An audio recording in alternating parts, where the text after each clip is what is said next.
bonsoir. Merci à ceux qui nous rejoignent sur Télé-Sud. Bienvenue vendredi 20 décembre à la une de cette édition. Les Malgaches aux urnes pour le second tour de la présidentielle. Les habitants de l'île de Madagascar vont devoir se choisir un président entre Robinson Jean-Louis et Eri Rajaonam-Mampian, ainsi que 151 députés. L'enjeu, sortir de la crise et revenir à l'ordre constitutionnel.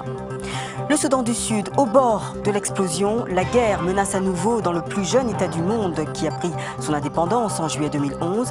Une base de l'ONU au Soudan du Sud a été attaquée jeudi et 3 casques bleus ont été tués.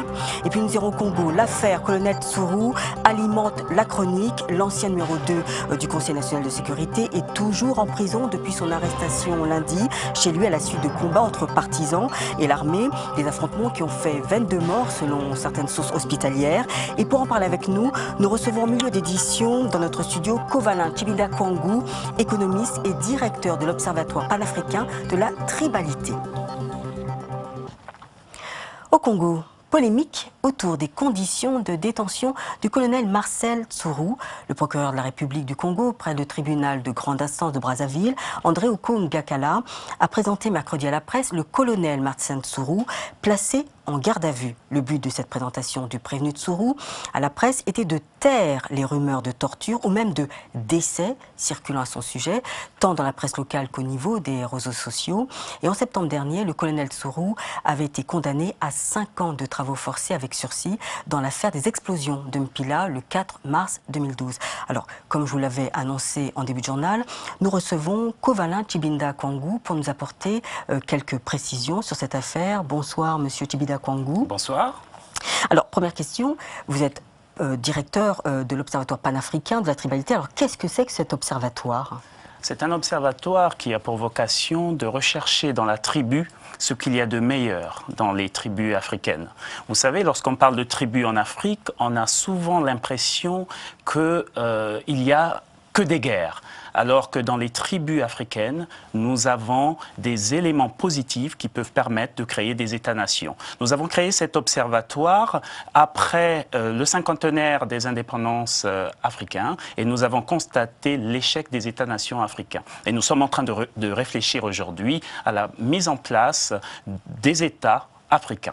Alors pour revenir sur ce dossier du colonel Marcel Tsuru, alors qui est ce personnage, le colonel Marcel Tsuru? Le colonel Marcel Tsuru est un homme très proche du président Sassou Nguesso et il est lié aux événements du Beach. Vous savez qu'il y a quelques années, 350 Congolais avaient disparu au Beach. Et donc, voilà ce que est monsieur Marcel Tsuru.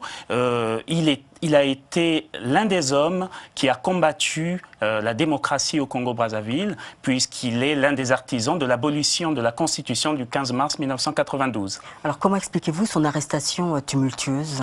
Alors, je pense que la dictature de Brazzaville veut envoyer un message à toute l'opposition congolaise. Vous savez, comme moi, que dans 2 ans, il y aura sûrement des élections présidentielle. Et à travers l'arrestation de M. Tsuru, on veut montrer à toute l'opposition que quiconque essaiera de bouger sera frappé. Alors, Marcel Tsuru avait notamment, comme vous venez de souligner, de dénoncer, justement, donner à la justice française des informations sur l'affaire du Beach. Alors, est-ce qu'il l'a fait ?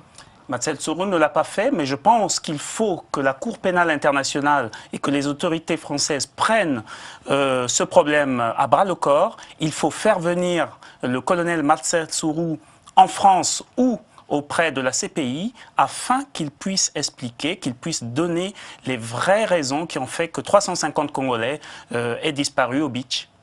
Alors, l'opposition, justement, parle de victimes de règlement de compte. C'est votre opinion?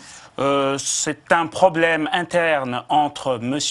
Sassou et M. Tsuru. Le plus important pour nous, c'est que le peuple congolais ne soit pas traumatisé, parce que je pense qu'il n'y avait aucune raison que le pouvoir de Brazzaville se mette à tirer de cette façon pour traumatiser les populations, ces populations qui ont subi depuis des années mais des pertes en vie humaine. Et j'imagine qu'à Brazzaville, lorsqu'ils ont entendu à nouveau ces balles et ces obus, ils ont dû être traumatisés. Je pense que le moment est venu tenu de sortir de la haine politique, de sortir de la violence politique au Congo-Brazzaville. Vous savez que c'est un pays où on a assassiné 2 présidents de la République, un évêque, un cardinal, et c'est vraiment la culture politique de la violence qui existe au Congo. Il faut donc en sortir.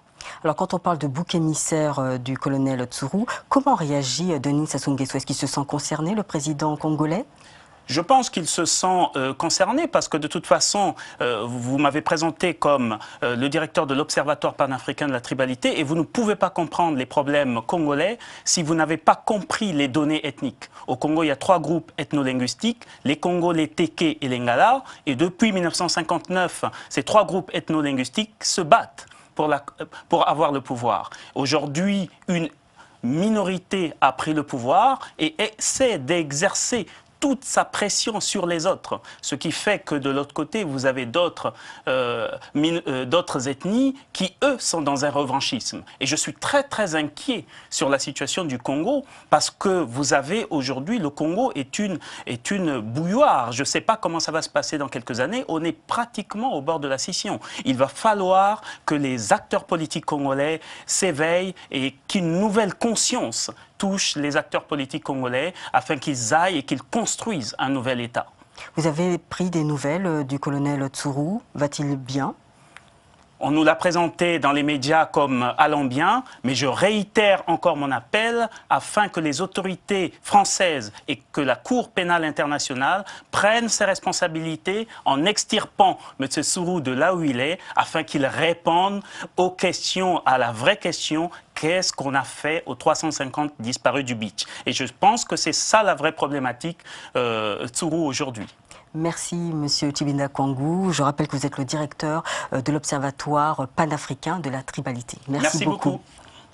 Voilà, fin de ce journal. Merci de nous avoir suivis. Demain, la rédaction vous donne rendez-vous avec l'info continue, présentée par Ahmed Parezo, à 19h30 pour un décryptage de l'actualité de manière acerbe, avec Moïse Moukoro et Saladin Gakou.